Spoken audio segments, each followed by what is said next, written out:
আসসালামু আলাইকুম গাইস। তো আমি সব সময় রাত্রে খাওয়া দাওয়ার পরে আমি মনে করেন এই সংসারের এই কাজগুলো কইরা শুই। তো আপনারা দেখুন আমি কি কি কাজ করি।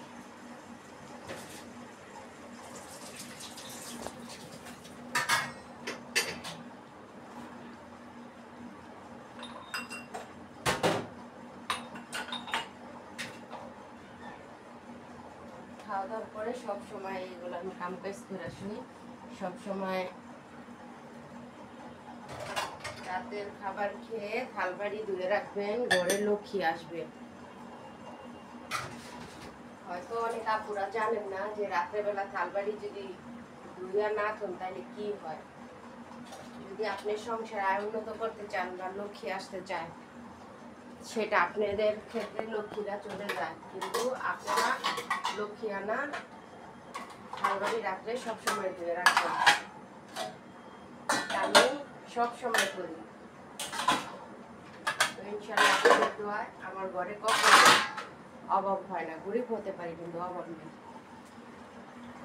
আছে মানে সামান্য, ওটা কোনোই না। তো আমি রাতে সব সময় আমি পরিষ্কার করে রাখি, কারণ আমার সংসার কিভাবে উন্নত হবে, কিভাবে ভালো হবে, ওইভাবে আমি সবসময় করার চেষ্টা করি। তো আমার দাদি বলতো সবসময় রাত্রেবেলা থালবাড়ি ধুয়ে খেলে ঘরে লক্ষ্মী আসে, আর উন্নত হয়, অলক্ষ্মী দূর হয়ে যায়। তা আমি এই জন্য সবসময় থালবাড়ি ধুয়ে আসি।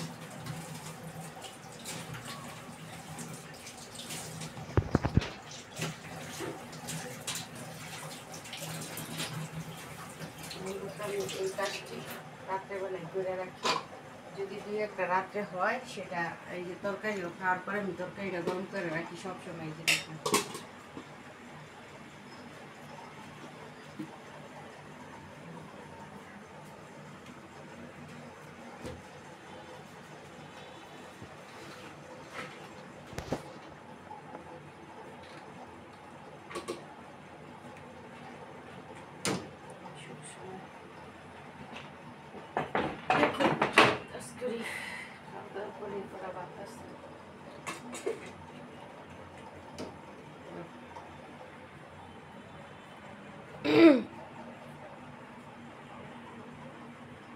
আমার বেসিনে কি জানি হয়েছে, পানির জন্য থাকে।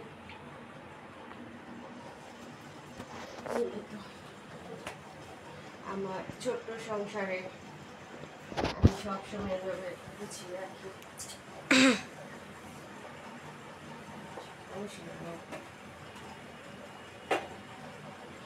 হয়তো ভুলটা একটু লং হইতে পারে, আপনারা দেখবেন রাত্রেবেলা এই কাজটি করে ফেলে আপনাদের সংসার আয় উন্নত হবে, প্লাস সকালে কাজটা আগায় যাবে। আমি সবসময় এডি করি রাত্রেবেলা ঘর দৌড় মুছে।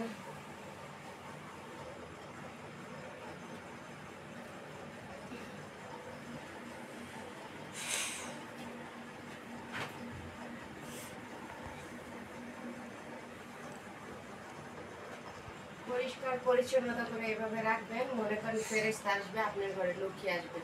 তো আজকের ব্লগটা এই পর্যন্ত। আসসালামু আলাইকুম।